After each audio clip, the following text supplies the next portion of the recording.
Chapter 1 Cast Out. They howled when they banished me. Not in mourning. Not in regret. In approval. The sound tore through the night sky, echoing across the cliffs of Blackridge territory, as if my exile were a celebration. I stood in the center of the clearing, the cold earth biting into my bare feet, my heart beating so hard I was sure the entire pack could hear it. I had grown up in this clearing, learned to shift beneath these trees, bled for this pack. And tonight they called me weak. Alpha Darius stood before me, tall and unyielding, his golden eyes devoid of mercy. The moonlight crowned him in silver, making him look every bit the powerful leader the pack worshipped. Aria Vale, he said, his voice carrying easily through the silent crowd. You have failed your trials. You bring no strength to this pack. No advantage. No future. Gasps were unnecessary. Everyone already agreed. My wolf stirred restlessly beneath my skin, not broken, not submissive. Angry. I lifted my chin. I survived every trial. Survival is not enough, Darius replied coldly. We require dominance. Murmurs of approval followed. Wolves I had trained beside. Wolves I had hunted with. None stepped forward. Not one voice rose in my defense. Even Lyra, who once swore we were sisters, refused to meet my eyes. The verdict was clear long before it was spoken. By my authority as Alpha, Darius declared, you are stripped of pack status. You will leave our borders before sunrise. If you return, you will be hunted. The words hit harder than any blow. Stripped. Exiled. Hunted. For a moment, silence swallowed me whole. The life I knew cracked beneath my feet. No territory meant no protection. No pack meant no identity. Lone wolves didn't last long in these lands. They died. But as the pack's scent shifted, dismissive, triumphant, I felt something else rising inside me. Not fear. Clarity. They believed I was weak because I did not bow easily. Because my wolf did not submit. Because I questioned orders instead of blindly obeying them. They mistook restraint for frailty. Alpha Darius stepped closer, lowering his voice so only I could hear. Be grateful I'm letting you leave alive. Alive. As if it were mercy. I met his gaze fully now, refusing to look down. If this was the last time I stood in this clearing, I would not do so ashamed. You'll regret this, I said quietly. A few nearby wolves scoffed. Darius merely smirked. I doubt that. The bond between me and the pack snapped the moment he turned his back. It was not a physical pain, but something deeper, like a cord severed from my chest. The connection that once hummed softly in my veins went silent. I was no longer one of them. I walked away without another word. No one followed. No one stopped me. The forest swallowed me whole, shadows stretching long beneath the rising moon. Every step beyond the border felt heavier, colder. But when I crossed the final scent marker and the pack bond fully faded, my wolf did not whimper. She did not weaken. She rose. A strange warmth spread through my veins, subtle but undeniable. My senses sharpened. The night sounds grew clearer. The air tasted different, richer, stronger. I paused at the edge of the wilderness, looking back only once at the distant glow of the pack's fire. They thought they were surviving without me. They thought I would break. They had no idea what they had just set free. And by the time they realized it, I would no longer be the girl they cast out. I would be something far more dangerous. Chapter 2. The wilderness does not forgive. The forest beyond Blackridge territory did not care that I had been exiled. It did not care that I had once belonged somewhere. Out here, there was no alpha, no hierarchy, no merci, only survival. The first night alone was the hardest. The temperature dropped sharply after midnight, frost creeping over fallen leaves. Without a pack's shared warmth, the cold sank into my bones. Every snap of a twig sent adrenaline through my veins.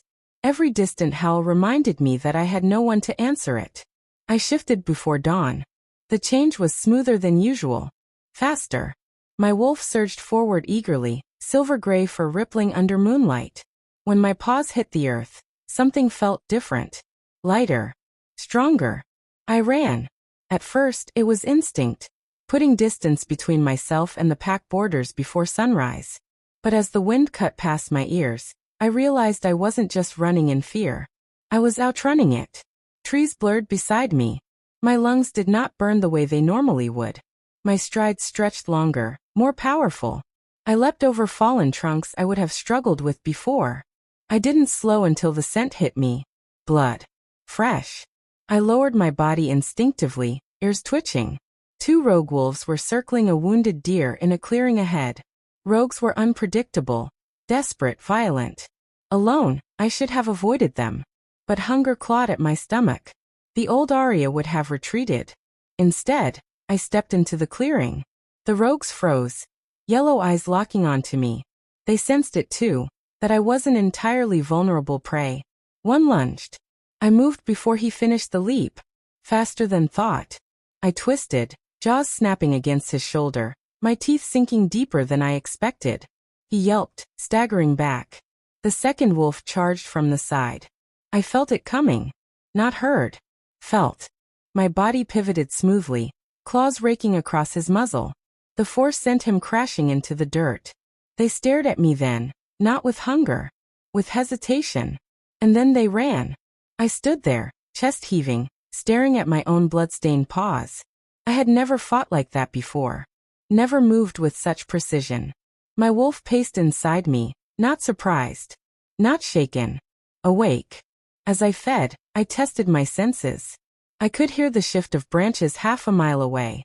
I could separate scents layered days apart. I could feel the vibration of distant movement through the ground. This wasn't adrenaline. It wasn't desperation. It was enhancement. The pack had called me weak, but strength was pouring through my veins like it had been waiting for this moment, waiting for freedom. As night fell again, I climbed higher into unfamiliar territory, toward the northern ridge where the land grew rough and steep. Few packs claimed this region. It was too harsh, too unforgiving. Yet something pulled me there. A hum beneath my skin, a quiet call in my blood. I reached the ridge at dawn, breath steady, body unbroken. And that was when I saw them. Not rogues. A formation. Disciplined. Silent. A pack. They stood across the ravine, watching me with sharp, calculating eyes. I should have felt fear. Instead, for the first time since my exile, I felt something else. Possibility. And as their alpha stepped forward, his dark gaze locking onto mine, I knew one thing with absolute certainty. My story had not ended in that clearing. It had just begun. Chapter 3. The Mark of the Moon. The pack across the ravine did not move. They studied me, measured me. Their formation was tight, disciplined, not like rogues scavenging for territory. These wolves stood with purpose. Strength radiated from them in controlled waves. And at the center stood their alpha. He was taller than the rest, broad-shouldered, dark hair falling loosely over sharp features. His gaze was steady, calculating, not hostile, but not welcoming either. I did not lower my eyes. A moment passed. Then another. Finally, he crossed the narrow stone bridge that arched over the ravine, stopping several paces from me. "You're alone," he said. His voice was deep, calm, dangerous in its restraint. "Yes. You crossed into Nightfall territory. So that was their name. I'm not here to steal," I replied evenly. "Or beg." A flicker of something unreadable crossed his face. Approval? Amusement? Behind him, a few wolves shifted uneasily. A lone wolf walking into foreign territory without submission was either foolish or fearless. "And which are you?" he asked quietly. "Foolish or fearless?" Before I could answer, pain struck. Sharp. Blinding. It tore through my spine, forcing me to my knees. A cry ripped from my throat as heat flooded my veins, not burning from the outside, but from within. The ground beneath me trembled. The air thickened. The wolves around us stepped back instinctively. "What is this?" someone hissed. I clutched my chest as something surged upward, wild and ancient. My wolf didn't fight it. She welcomed it. Light, faint but undeniable, shimmered across my skin, tracing patterns along my arms like silver veins. The mark spread toward my collarbone, curling into the shape of a crescent moon. Gasps rippled through the Nightfall pack. The alpha's eyes widened just slightly. "Impossible," one wolf whispered. The pain vanished as suddenly as it came. I collapsed forward, breath ragged, heart racing, but stronger. So much stronger. I could feel everything now. The heartbeat of each wolf around me. The pull of the earth beneath my palms. The rhythm of the wind shifting through the trees. It wasn't just heightened senses. It was connection. Ancient. Primal. Powerful. The alpha stepped closer, his expression no longer guarded. "It's the Lunar Mark," he said quietly. "A blessing not seen in generations." Blessing. The word echoed in my mind. I looked down at the faint silver crescent glowing against my skin. It pulsed softly, synchronized with my heartbeat. Blackridge had called me weak. But they had never tested me beyond their walls. They had never seen this. "What does it mean?" I asked, my voice steadier than I felt. "It means," the alpha replied, his gaze locking onto mine with newfound intensity, "you were never meant to serve beneath an alpha who could not see your worth." Silence fell over the pack. Not fearful. Reverent. "For generations," he continued. "The Lunar Mark appears only to those chosen by the moon itself. It enhances strength, instinct, and leadership. It awakens fully when its bearer stands where they are meant to be." Where they are meant to be. A slow realization settled in my chest. It hadn't awakened in Blackridge. It hadn't surfaced during my trials. It had waited. Waited until I was free. The alpha extended his hand toward me, not as a command. As an offer. "I am Alpha Kael of the Nightfall Pack," he said. "And if you seek a place where strength is recognized, you may stand with us." I looked past him at the wolves behind him. Their gazes were no longer dismissive or doubtful. They were curious. Respectful. For the first time in my life, I was not being judged for what I lacked. I was being seen for what I carried. I rose slowly to my feet. The silver crescent warm against my skin. Blackridge had thrown me out, believing they were surviving without me. They never realized I carried a blessing powerful enough to shift the balance of packs. And now, I stood at the edge of something far greater than exile. I stood at the beginning of my rise. Chapter 4. Among the Nightfall. Nightfall territory did not feel like Blackridge. It felt alive. Not loud. Not chaotic. But steady. Controlled. As Alpha Kael led me across the stone bridge and into their lands, I felt dozens of eyes on me. Not with ridicule. Not with scorn. Assessment. The lunar mark at my collarbone had faded to a faint silver glow, barely visible, but I could still feel it humming beneath my skin, as if it had rooted itself into my very bones. A she-wolf stepped forward first. Tall, scar lining her jaw, gaze sharp. "She carries power," the wolf said, circling me once. "But power without loyalty is a threat." Her words were not cruel, just honest. "I am loyal," I replied calmly, "to those who stand with me." A few wolves exchanged glances. Kael did not interrupt. He was watching how I handled this, not shielding me, not endorsing me, testing me. "Blackridge exiled you," the scarred she-wolf continued. "Why?" "Because I survived differently than they wanted," I answered. "Because I don't bow to weakness disguised as dominance." A low murmur passed through the pack. Kael's lips twitched slightly, not a smile, but approval. Nightfall was not impressed by submission. They valued strength earned. "Then you will prove it," Kael said finally. "Not with words. With action."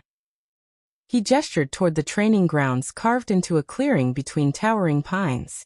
The earth there was worn from combat drills. This was a pack that sharpened itself daily. "You will train with us," he continued. "You will hunt with us. You will defend this territory as if it were your own." "And if I fail?" I asked evenly. "Then you leave," Kael replied. "But not because we cast you aside. Because you will know you do not belong." The difference was clear. Training began immediately. 3 wolves stepped into the ring with me, not to injure, but to measure. The first attack came fast. I pivoted smoothly, feeling the lunar mark pulse as instinct guided my movement. I anticipated the second wolf before he shifted his weight. I ducked, swept, countered. Not reckless. Precise. Their strength met mine, but mine did not break. Instead, it adapted. When the third wolf lunged for my flank, I twisted mid-air, landing cleanly and forcing him back with controlled force. Silence fell. Not stunned. Impressed. The scarred she-wolf gave a single nod. She learns fast. Kael stepped into the clearing now. His presence shifted the air itself, commanding steady. Again he ordered. This time he attacked. There was no warning. His speed rivaled mine. His power exceeded it. Our movements collided in a sharp clash of force and instinct. He drove me back 2 steps, but I did not fall. I adjusted. I matched. And when he aimed to pin me, I slipped free, redirecting his momentum just enough to break his balance. Gasps sounded around us. I did not defeat him. But I did not submit. We separated, breath controlled, eyes locked. Something unspoken passed between us. Recognition. Kael straightened slowly. She stays, he declared. The decision carried weight. Final. Nightfall did not cheer. They accepted. And acceptance here felt stronger than any forced loyalty I had known before. As dusk settled over the territory, a wolf approached me quietly. A younger male, cautious but sincere. Why didn't you fight your old alpha harder? He asked. I looked toward the horizon where Blackridge territory lay far beyond sight. Because sometimes, I said softly, walking away is the greater victory. The Lunar Mark pulsed warmly against my skin. I had not come to Nightfall to hide. I had come to become. And for the first time, I was not surviving alone. I was standing among wolves who saw strength and expected me to rise into it. Blackridge believed they were safer without me. They had no idea that Nightfall had just gained something far more dangerous than a discarded wolf. They had gained the Moon's Chosen. And I was only beginning to understand what that truly meant. Chapter 5. The First Blood Oath. The attack came at dawn. Not reckless. Strategic. Nightfall's eastern border erupted in snarls and snapping branches as 3 rogue wolves breached the outer markers. They weren't starving drifters. They were testing weakness. I felt them before the alarm howl split the air. The Lunar Mark flared hot against my skin. A sharp pulse that dragged me from sleep. My senses stretched outward instinctively, tracking movement, heartbeats, aggression. They were coordinated. That made them dangerous. Kael was already outside when I reached the clearing, issuing calm, precise commands. Nightfall wolves moved into formation without panic. This pack did not crumble under pressure. But the rogues were fast. One broke through the flank and lunged toward a younger wolf who had hesitated half a second too long.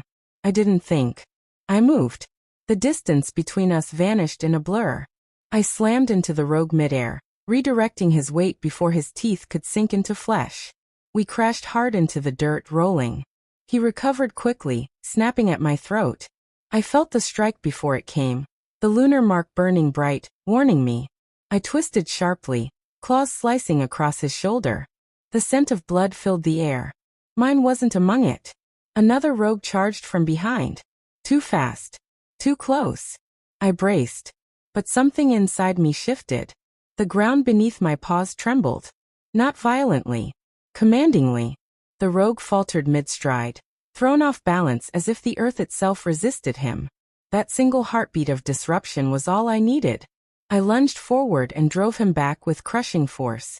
Silence rippled outward. Not complete, but stunned. The third rogue, witnessing the shift in momentum, hesitated. And in that hesitation, Kael struck. His power was clean, decisive. Within seconds, the remaining attackers retreated beyond the border, wounded and scrambling. The forest fell quiet once more. Heavy breathing. Scattered drops of blood. But no Nightfall wolf had fallen. I straightened slowly, my chest rising and falling in controlled rhythm.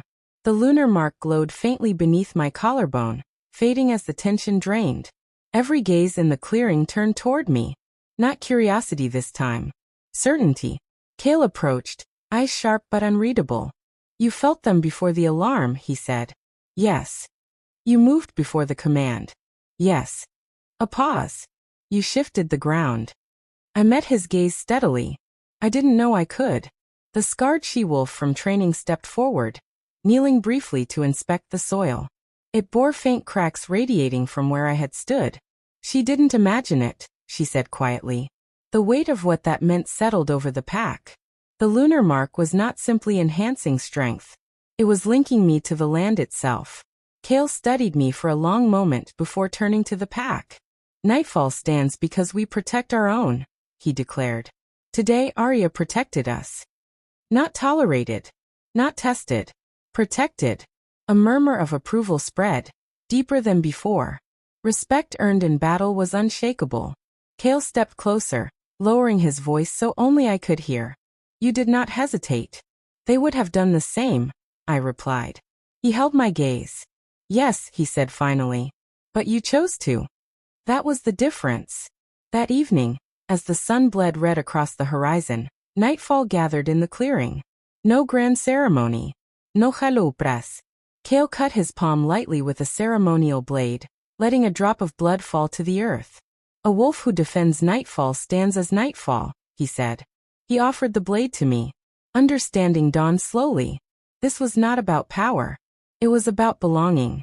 I cut my palm without flinching, letting my blood fall beside his. The soil absorbed it instantly. The lunar mark flared once more, brighter than before, then settled into a steady warmth. A bond formed. Not forced. Chosen. For the first time since my exile, I was not standing outside a circle. I was within it. And somewhere beyond the borders of Blackridge, I felt a faint ripple in the pack bond one no longer carried. As if they sensed something shifting. They had cast me out to survive without me. They did not realize that in doing so, they had strengthened the very force that could one day stand against them. And that day was getting closer.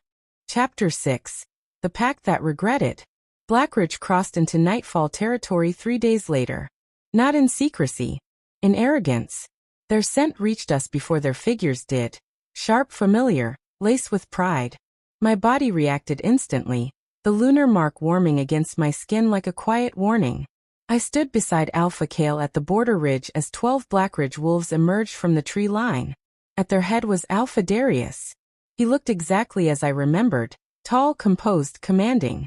But when his eyes landed on me, they changed. Not shock. Calculation. You've aligned yourself quickly, Darius said, voice carrying across the clearing. Impressive for someone who couldn't endure our trials. His words were meant to provoke. They would have once. Now they slid off me like rain. I endured them, I replied calmly. You simply failed to recognize strength. A subtle shift passed through Nightfall's formation behind me. They stood steady, not defensive, not threatened. Confident. Darius's gaze flicked briefly to the wolves at my back, then to Kael. You shelter our exile, he said. She carries Blackridge blood. That makes her our responsibility. No. Kaelan servivenli. You forfeited that claim. The air tightened. This was no simple visit. Darius stepped forward. She carries something that belongs to our pack. The lunar mark flared softly at his words. Belongs. There it was. He hadn't come for me. He had come for the power. You cast me out, I said, stepping forward before Kael could respond. You stripped my bond. You declared I had no future. And yet, Darius replied smoothly, you awakened something rare. The realization settled cold in my chest. He had felt it. The shift in the pack balance. The ripple in the hierarchy.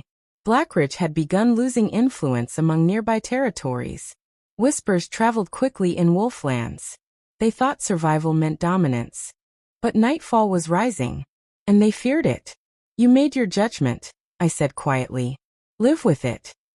A low growl rumbled from one of Blackridge's wolves, Lyra. She met my eyes for the first time since my exile. There was no warmth there. Only resentment. You were nothing without us, she spat. The lunar mark pulsed. The ground beneath my feet answered. Not violently. Not destructively. But undeniably.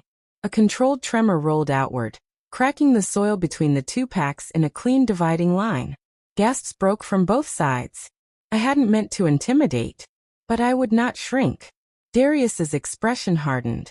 You think this makes you powerful? He asked. No. Y ensuara tabanli. You rejecting me did. Silence fell like a blade. The truth in it struck deeper than any threat. Kael stepped slightly closer to me, not shielding, but standing beside. Nightfall does not surrender its own, he said. If you seek conflict, choose it carefully. Darius weighed the situation. 12 wolves against a fully prepared pack on home territory. And me. He saw it now. I was not standing alone in a clearing, humiliated and stripped of protection. I stood grounded, steady, connected to land and pack alike. Not discarded. Chosen. This isn't finished, Darius said finally. No, I agreed. It isn't. But this time, the promise did not frighten me. Blackridge withdrew slowly, pride barely intact. As their scent faded beyond the ridge, the tension in the air eased. I exhaled. Not in relief. In clarity. Kael turned to me once they were gone. You held control, he said quietly. I won't start a war, I replied. But I won't bow to one. A faint smile touched his lips. Good. As nightfall dispersed, I stood at the border alone for a moment longer, staring into the forest where my old life had vanished. They had thought I was surviving because they let me live. They had thought I was surviving because they let me live. They never realized I was surviving because I was meant to rise. And now they knew. The girl they cast out was no longer beneath them. She was beyond them. And if they pushed further, they would learn exactly what the moon had chosen me to become. Chapter 7. The Rise of the Chosen. The forest did not forget what happened at the border. News traveled the way scent did. Invisible, unstoppable. Blackridge had come to reclaim what they threw away. And they had left empty-handed. Nightfall stood taller after that day. And so did I. But power is not proven in a single confrontation. It is proven in choice. 3 nights later, the moon rose full and heavy over Nightfall territory. The air shimmered with quiet energy, thick and electric. The lunar mark burned brighter than it ever had before, pulsing in rhythm with the sky above. I stood at the center of the clearing. Kael stood before me. The entire pack circled us. Not in judgment, not in challenge. In witness. You feel it, Kael said softly. Yes. The power was no longer unpredictable. It was no longer foreign. It was mine. The ground responded to my breath. The wind curved with my movement. My senses reached beyond the trees, beyond the ridge, beyond fear. I was not just stronger. I was anchored. Nightfall does not kneel to fate, Kael continued. We choose who stands among us. His golden gaze locked onto mine. You were rejected because they could not lead you. You were cast out because they feared what they did not understand. A pause. But here strength is not silenced. He stepped back. Not as an alpha asserting dominance, but as a leader making space. If you wish it, he said clearly, voice carrying through the clearing. Stand not as exile. Stand not as guest. The moonlight intensified, pouring silver over the clearing like a blessing. Stand as one of us. The pack waited. Not demanding. Not pressuring. Waiting. I thought of the night I walked away from Blackridge, humiliated, stripped, alone. I thought of the wilderness that tested me. Of rogues who fled. Of earth that answered me. Of a pack that did not ask me to shrink. The lunar mark flared brilliantly across my collarbone, the crescent blazing like living silver. I do not stand beneath fear, I said steadily. The earth stilled. I do not serve blindness. The wind quieted. I stand where I am seen. The ground beneath my feet glowed faintly, not destructive, not violent. Alive. A ripple of power rolled outward, steady and controlled, brushing against every member of Nightfall like a promise. Not dominance. Unity. The pack felt it. They straightened stronger. Not overpowered, but uplifted. The blessing was never meant for one wolf. It was meant to strengthen the pack that embraced it. Kael's expression shifted from admiration to certainty. Then rise, he said. And I did. Not as the girl Blackridge discarded. Not as a lone wolf surviving by instinct. But as Aria of Nightfall. Chosen by the moon. Rooted in strength. The pack held, not in exile. In allegiance. The sound shook the trees, rolled across the ridge, and carried far into the distance. Far enough for Blackridge to hear. Far enough for them to understand. They had not survived by casting me out. They had weakened themselves. Because the wolf they rejected had become the force they could never control. And this time I did not walk away from a pack. I stood at the heart of one. Stronger. Unbreakable.